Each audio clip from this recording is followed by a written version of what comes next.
Very good morning everyone. मेरा नाम प्रवेश है, जैसा कि आप लोग बहुत जानते होंगे। और आप इस चैनल पे ईडू प्रवेश पे बहुत सारे कन्फ्यूजन थे सिविल कोर्ट इंटरव्यू को लेके कि क्या पूछी जाती है, क्या क्या डॉक्यूमेंट लगता है, और किस ईयर का एनसीएल लगता है, किस ईयर का ईडब्ल्यूएस लगता है। बहुत सारे कन्फ्यूजन थे। जब तक आप रियल एक्सपीरियंस नहीं करते हो इंटरव्यू में, आपको कोई गाइडेंस, कोई टीचर आपको नहीं दे सकता है रियल में। लेट मी टेल यू कि मेरे साथ कल क्या क्या हुआ। मैं ऐसा कुछ बताऊंगा जो मेरे साथ हुआ। मेरा इंटरव्यू 1 नंबर पे था, रोल नंबर 1 मेरा था कल का इंटरव्यू में, और मैं वहाँ से 5 बजे निकला। क्यों 5 बजे निकला, मैं इसकी भी जवाब दूंगा। आप बने रहे वीडियो में। सबसे पहले तो आप सबको बहुत बहुत बधाई जिसका चयन हुआ इंटरव्यू के लिए। 15,000 स्टूडेंट का नहीं हुआ है। मुझे दुख है कि 15,000 का वो छट गया मेंस में, किसी कारणवश किसी ने नाम लिख दिया, मोबाइल नंबर लिख दिया, एड्रेस लिख दिया। इस वजह से बहुत दुखद है ये चीज़। मैं समझ सकता हूँ, अगर मेरे साथ होता तो मैं भी इंटरव्यू, जिस दिन मेरा एग्ज़ाम हुआ था उस दिन मैं जब बाहर निकला तो मैं भी बहुत निराश था कि भाई एग्ज़ाम उतना अच्छा नहीं गया। उसके पीछे रीज़न था कि भाई क्वेश्चन में टाइमिंग की इशू, टाइमिंग बहुत कम थी, as you know very well. And anyway result आया, अंतोगतवा सही हुआ। कहा जाता है कि अंत भला तो सब भला।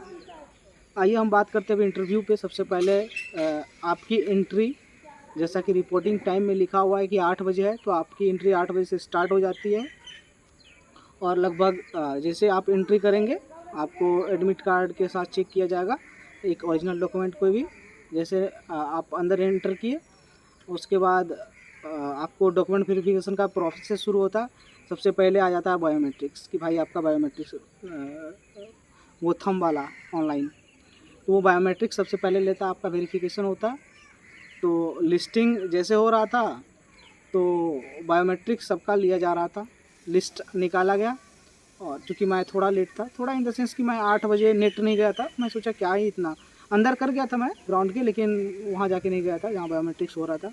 मैं 5 मिनट लेट था, गया तो तब तक 2-3 नाम पुकार लिए गए थे। फिर से मेरा नाम पुकारा गया, प्रवेश। उन्होंने कहा कि आज का इंटरव्यू यहीं से स्टार्ट होगा, रोल नंबर 1 आज का यही है। तो मैं चाहता भी था कि मेरा इंटरव्यू या तो फर्स्ट में हो या सबसे लास्ट में हो, क्योंकि वो ज़्यादा अच्छा लगता है कि अगर इंटरव्यू आपका फर्स्ट में हो या लास्ट में हो, वो इम्प्रेशन ज़्यादा बेस्ट है। मेरा फर्स्ट में हुआ था, लेकिन मैं इसके बारे में बताऊंगा क्या क्या हुआ था। मेरा बायोमेट्रिक्स मैच नहीं किया, क्यों नहीं किया, क्या समस्या थी, क्या इसमें धांधली भी हो रही है, वॉटेवर। सबसे पहले मैं आपको इन्फॉर्मेशन जो इम्पोर्टेंट है वो जानकारी दे दूँ। एंट्री टाइम आपकी जो एडमिट कार्ड पे लिखी हुई है 8 बजे, वही रहेगी 8 बजे। एंड आप जैसे घुसेंगे बायोमेट्रिक्स के बाद आपको एक हॉल में बैठा दिया जाएगा। डिपेंड करता है वो सेंटर पे कि कैसा हॉल है, क्या है। तो हम लोगों को 60 स्टूडेंट थे, 60 जो इंटरव्यू देने गए थे वो थे। सबको एक हॉल में बैठा दिया गया और सबको वो फॉर्म दे दिया गया, एनेक्सर फॉर्म भरने के लिए।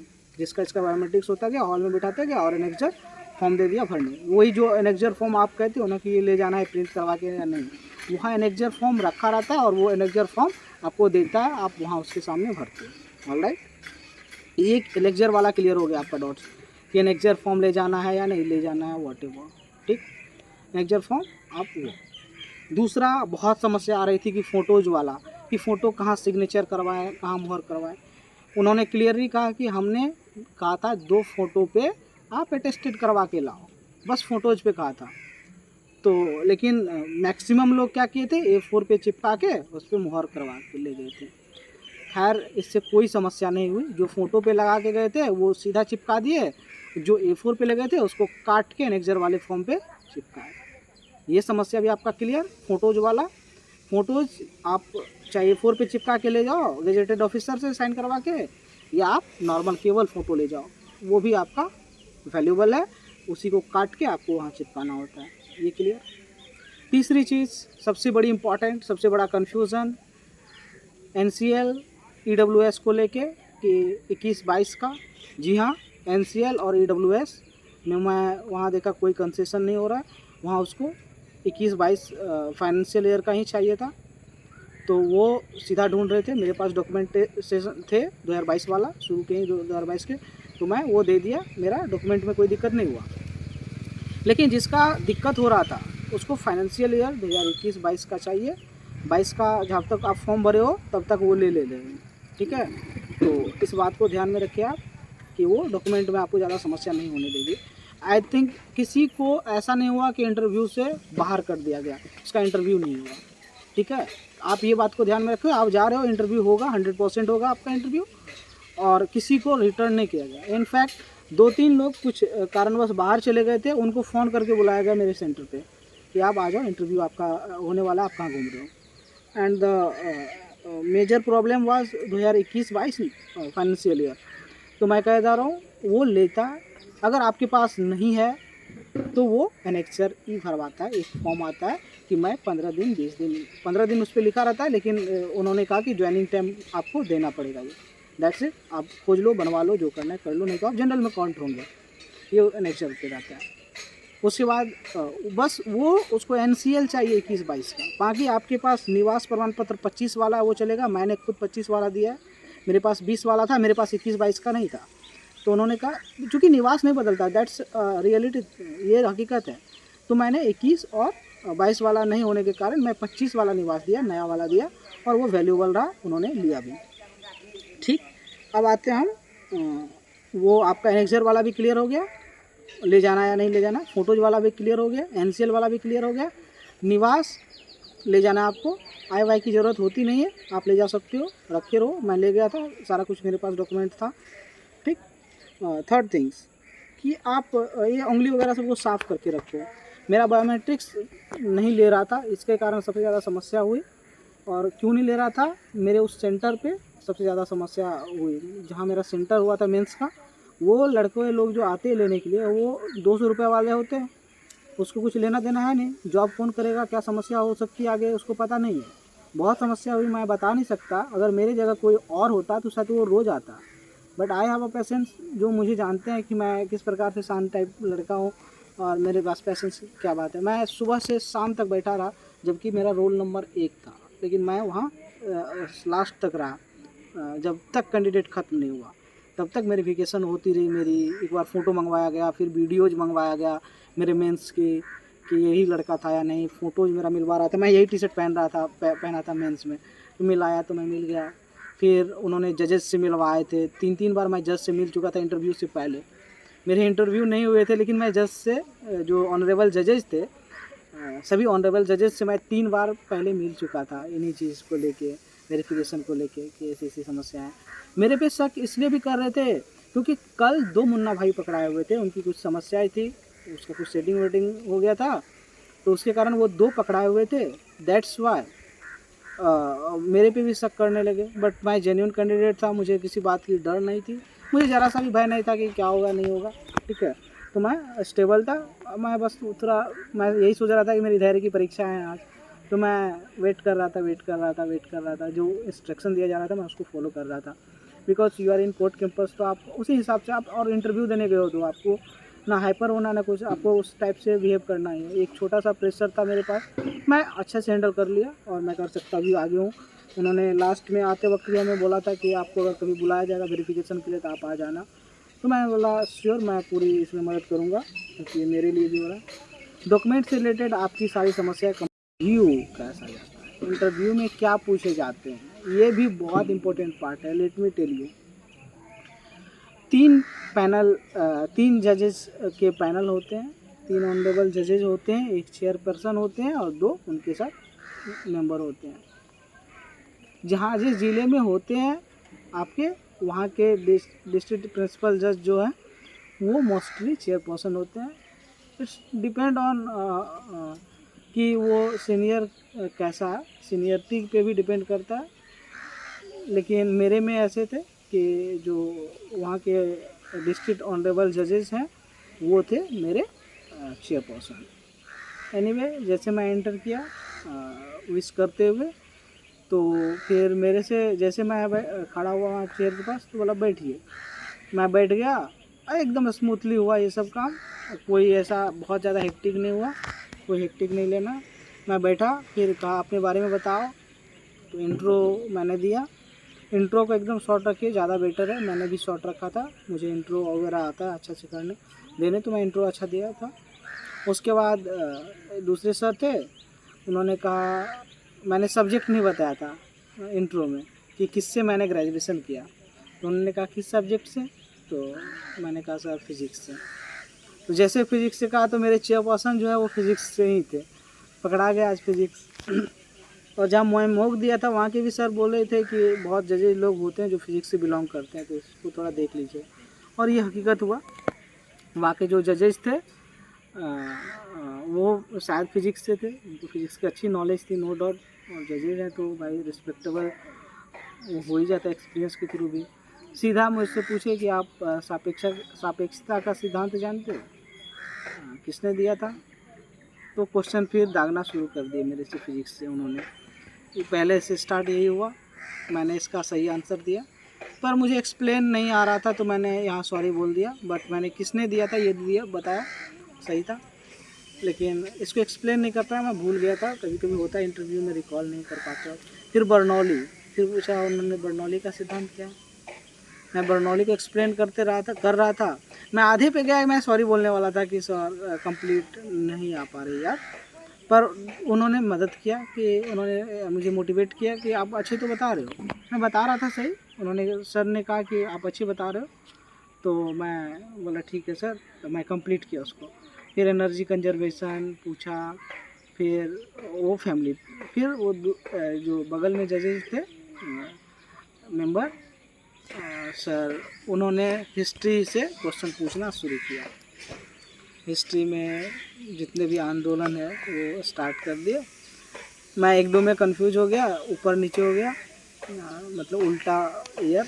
जैसे मैं गलत बोला तो सर तुरंत उसका वो बोल दिए, अच्छा ये कब हुआ था तब तो मैं सॉरी बोल के मैं बोला सर मैं उल्टा बोल दिया हूँ, तो वो समझ गए। फिर उन्होंने उपराष्ट्रपति का चुनाव हुआ तो आप करेंट अफेयर्स भी थोड़ा बहुत देख लेना।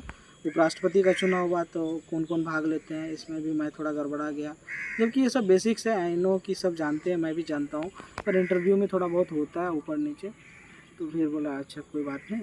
फिर भारत छोड़ो आंदोलन वगैरह पूछने लगे, ठीक है। फिर जो बगल में एक और सर थे जजेस, तो वो ऑनरेबल जजेस ने हमसे कहा कि जुडिशियरी के बारे में क्या जानते हो, जुडिशियरी में क्यों आना चाहते हो, या हम फिर वो कंप्यूटर से भी पूछे कि आप टाइपिंग किए हो, तो मैंने टाइपिंग के बारे में बताया कि टाइपिंग नहीं सर। तो जिस टाइम मैं बोला नहीं, तो आई थिंक मुझे लग रहा है कि ये शायद ठीक नहीं था, मुझे कह देना चाहिए था। मैंने कहा इंटरव्यू में क्या झूठ बोलना, तो बी जेन्युइन। तो उन्होंने कहा, मैं देखा कि कुछ सर वहाँ नोट किए जैसे मैं ना बोला। फिर उन्होंने कहा कंप्यूटर आप किए हो, तो मैंने कहा यस मुझे आती है कंप्यूटर, कौन से कोर्स किए हो, तो मैंने कहा सर ADC है। तो उन्होंने फिर जुडिशरी के बारे में पूछने लगे, जुडिशरी के बारे में क्या जानते हो, मैं आप में क्या ऐसी खूबी है, लास्ट क्वेश्चन यही था कि आप में ऐसी क्या खूबी है जो मैं आपको दूँ जुडिशरी में, आप यहाँ मैं सिलेक्ट करूँ। तो मैंने उन्हें कहा जो भी मेरे से बना कि लाइक थोड़ा तो प्रेशर आता है इंटरव्यू में ना भाई, कितना भी एक्सपीरियंस हो आप थोड़ा बहुत रहता है, पर मैं फिर भी मैनेज किया हुआ था। मेरा आंसर थोड़ा लंबा हो जाता है, पता नहीं वो मेरा आदत है गड़बड़, या जो भी हो सकता है ये अच्छा भी हो, पर it was calculative, it was good. मैंने कहा कि सर पैसेंस, मैं एग्जांपल के साथ उन्होंने बताने लगे, सर मेरा फर्स्ट नंबर पे इंटरव्यू था और मैं शुरू से ही यहाँ इंतज़ार कर रहा था, और ये कागजी कार्रवाई में पैसेंस की बहुत ज़रूरी होती है, और मेरे में वो पैसेंस है। परजर्वेंस की बात की कि मैं सर बहुत पहले से तैयारी कर रहा हूँ, 2023 में मेरी PG हुई है और मैं लगातार तैयारी कर रहा हूँ। कई बार मुझे सिलेक्शन नहीं हुआ, कई बार प्री हुआ, मेंस हुआ, लेकिन मैं अंतिम रूप से चयन नहीं हो पाया। तो मैं अभी तक तैयारी में लगा हूँ, तो परजर्वेंस मेरे में गुण है।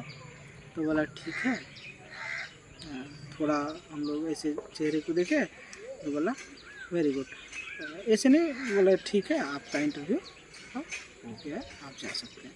तो मैं दरअसल जिस गेट से आया था उसी गेट से निकल रहा था, सर ने कहा कि इस साइड से जाना है। तो बोला ठीक है सर, थैंक यू सर। तो मैं फिर निकल गया। That was my interview experience. Biometrics वाला बहुत गड़बड़ लोग होते हैं वो जो करते हैं, मेरे साथ बहुत गलत हुआ। वो मैं जेन्युइन कैंडिडेट था, मैं कॉन्फिडेंट था, तो मुझे ज़्यादा समस्या उतना नहीं हुई, डर भी नहीं था उतना, क्योंकि भाई मैं न्यायपालिका में ही हूँ और मुझे न्याय से क्या डर होगी। तो मैं न्यायपालिका में हूँ, मुझे और किस चीज़ की डर होगी। उन्होंने बहुत वेरिफिकेशन किया मेरा, इनफैक्ट लास्ट में फिर से बायोमेट्रिक्स वाले को मंगवाया, जो आधार वेरिफिकेशन होता है वो, फिर मेरा फेस मैच करवाया, वो जो आता है मेरा फेस मैच कर गया, तो मुझे लास्ट में फिर छोड़ा गया। दैट्स फाइन, बोले दैट्स फाइन। एंड उन्होंने कहा कि जब भी आपको बुलाया जाएगा आप आ जाना। एंड मैं यही कहूँगा कि आप किसी पर भरोसा नहीं रखिए, अपने आप पे कॉन्फिडेंट रखिए। मुझे लग रहा है कि अब कोई समस्या तो नहीं रहेगी। एनेक्जर फॉर्म ले जाना है या नहीं ले जाना है, आप ऊपर वाला जो एनेक्जर ए है, एनेक्जर वाला, वो आप ले जा सकते हो जिस पे रहता है गेजेटेड ऑफिसर से, लेकिन उसकी आवश्यकता नहीं पड़ती है, वहाँ वो देते हैं, तो आपको ले जाने की ज़रूरत नहीं है वो सब चीज़ें। आप कुछ मत ले जाओ एनेक्जर अब वहाँ आपको सारी चीज़ें उपलब्ध करवा देंगी। मैं एक बार डॉक्यूमेंट के बारे में फिर से कहता हूँ, वहाँ जैसे आपको फॉर्म देंगे एनेक्जर वाला, उसको बोलेंगे कि डॉक्यूमेंट को इस तरीके से अरेंज कर ले। सबसे पहला print out of the application, print out आपको जो एप्लीकेशन फॉर्म भरा था वो, इंटरव्यू लेटर, उसके बाद क्लास 10th और 12th की मार्कशीट और सर्टिफिकेट ओरिजिनल होनी चाहिए, और उसका एक जीरोक्स कॉपी होनी चाहिए। और कोई क्वालिफिकेशन आपने डाला है तो वो कंप्यूटर का होनी चाहिए आपके पास। बीसी ईबीसी कैटेगरी जो एनसीएल है वो होनी चाहिए, फाइनेंशियल ईयर 21-22 की, 22 के लास्ट तक चलेगा, 22 के वहाँ तक, जब तक फॉर्म फिल हुआ था वहाँ तक चल जाता है। ईडब्ल्यूएस है तो सेम रूल लागू होता है उसमें भी। आप कहीं जॉब कर रहे हैं तो आपके पास एनओसी होनी चाहिए, नहीं तो आपसे एनेक्जर भरवाएगा वो। उसके बाद एक आईडी कार्ड होनी चाहिए आपके पास, पैन कार्ड, आधार कार्ड जो भी है, और 2 वही गजेटेड ऑफिसर से, वो दोनों चलेगा। आप A4 में करवाया हो वो भी चलेगा, आप केवल फ़ोटो पे करवाए वो भी चलेगा, कोई दिक्कत नहीं है, इस पर ज़्यादा लेना नहीं है टेंशन। आप ये समझो कि आपको इंटरव्यू से निकाला नहीं जाएगा, इसी डॉक्यूमेंट के कारण आपका इंटरव्यू होगा और 100% होगा। Wish you all the best, God bless you all, thank you.